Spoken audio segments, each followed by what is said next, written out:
DCP is your home. This is the home of the Gen Zs and the millennials. And my mission is very simple. Is to help you, the young people, get rid of Kasongo and take your rightful place in the governance of this country.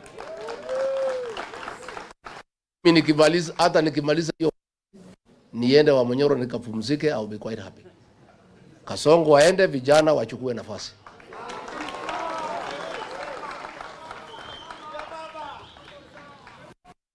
Let me say, you guys are the majority in this country. This country is in your hands.